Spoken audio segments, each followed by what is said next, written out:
August 15ஆம் தேதி சுதந்திர தினத்தன்று முக்கியமான 4 படங்கள் ரிலீஸ் ஆக போகுது. இதில் 3 படத்துக்கு ரசிகர்கள் ரொம்பவே வெயிட் பண்ணிட்டு இருக்காங்க. அந்த 3 படங்கள் என்னென்னன்றத பார்ப்போம். அதில் ஃபர்ஸ்ட்டில் இருக்கிறது தங்கலான். ரஞ்சித்தோட டைரக்ஷனில் சியான் விக்ரம் நடித்திருக்கும் தங்கலான் படத்துக்கு விக்ரமோட ரசிகர்கள் மட்டும் இல்லாமல் மற்ற ரசிகர்களும் வெயிட் பண்ணிட்டு இருக்காங்க. விக்ரமை பொறுத்த வரைக்கும் படத்துக்கு படம் அசுரத்தனமான நடிப்பை வெளிப்படுத்திட்டு வராரு. ஆனால் அவர் போடுற எஃபெக்ட்டுக்கு ஏற்ற மாதிரி எந்த படமும் அமையல. அந்த வரிசையில் இந்த தங்கலான் படம் அவருக்கு தரமான படமாக இருக்கணும்ட்டு அவரோட ரசிகர்கள் எதிர்பார்த்து காத்துக்கிட்டு இருக்காங்க. அடுத்து நம்ம டாப் ஸ்டார் பிரசாந்தோட அந்தகன். ஹிந்தியில் அந்தாதுன்னு ஒரு படம் ரிலீஸ் ஆகி மெகா ஹிட் அடித்தது. அதனோட ரீமேக் தான் இந்த அந்தகன். இந்த படத்தோட ஷூட்டிங்லாம் ஃபுல்லாக முடிச்சு 2 வருஷத்துக்கு மேலே ஆகுது. ஆனால் இந்த படத்தை கடைசி வரைக்கும் ரிலீஸ் பண்ணவே இல்லை.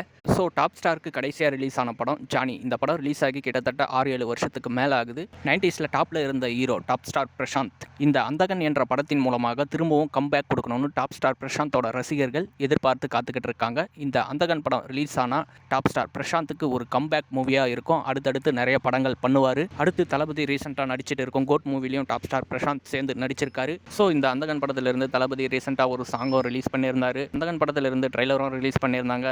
பிரசாந்தோட ஆக்டிங்லாம் ட்ரெய்லரில் பார்க்கும்போது நல்லாவே இருந்தது. படமும் அதே மாதிரி நல்லாவே இருக்கணும்ட்டு ரசிகர்கள் எதிர்பார்த்துட்டு இருக்காங்க. அடுத்து அருள்நிதி ரீசெண்டாக டிமாண்டி காலனி பார்ட் 2 படத்தில் நடித்து முடிச்சிருக்காரு. ஸோ இந்த டிமாண்டி காலனி பார்ட் 2 ட்ரெய்லர்லாம் ரிலீஸ் பண்ணியிருந்தாங்க. ட்ரெய்லர் நல்லாவே இருந்தது. இந்த படமும் ஆகஸ்ட் 15ஆம் தேதி தான் ரிலீஸ் ஆக போகுதுன்னு சொல்லியிருக்காங்க. இந்த படத்தில் பிரியா பவானி சங்கர் ஜோடியாக நடிச்சிருக்காங்க. ஸோ டிமாண்டி காலனி 1 மூவிக்கு கிடைச்ச வரவேற்பு டிமாண்டி காலனி பார்ட் 2 எடுத்திருக்காங்க.